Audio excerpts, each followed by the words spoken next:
realized, like, what is it like when you know so much about neurology that you can't really participate in the concept of love because you've gotten so... It's about someone essentially who's been heartbroken, and I think everybody relates to having been heartbroken and deciding you're just going to shut down and not let any people in. And what happens when you're a neurologist who actually understands how neurology works? And neurology science can be pretty bleak at times, you know. Are we fixed? Is it nature? Is it nurture? When I know enough about how dopamine and oxytocin decreases over time, when you're in a relationship, how can I possibly sign up to get my heart broken? So it's about a woman who knows too much and who has been heartbroken, and how she kind of tries to hack her neurochemicals to avoid ever getting hurt.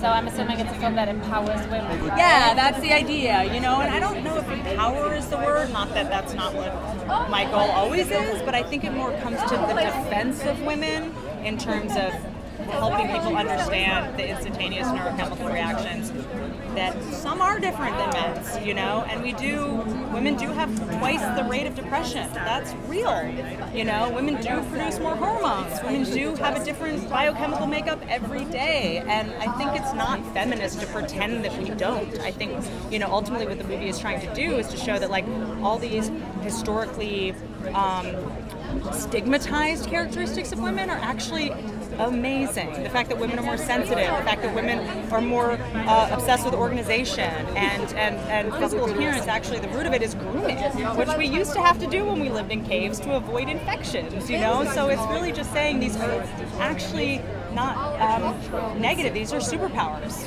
and let's start celebrating them instead of just dismissing all women as crazy and psycho. These are actually why our species is alive, because we're hypersensitive. And, you know, 2,000 years ago, the modern sort of manifestation of, like, who's that texting you at 2 a.m. used to be like, there's a lion. Hypervigilance is the reason that our species was able to proliferate, which women have more of, you know. So I don't think the idea was, you know, to divide men and women. That's not what the movie does. It studies the neurology of both and really separates our similarities, but also views our differences in a way that I think is empowering and trying to sort of take the stigma off of women being sort of sensitive and hormonal and all that stuff. Thank you. I'm sorry, we have to move on just because. Thank you. Thank you. So, obviously, sorry, I'm alone today. So no worries. Struggling. This is yeah, one-stop shop. I like it. It's not too close. You're okay. You're so cute. Thank you. So I was going to say, obviously, you had to do so much research for this movie, and you play someone who's extremely aware of herself. What would you say you personally learned from your character and her journey? I learned that I get tired fast in real life. And that directing a movie requires a tremendous amount of asking for help.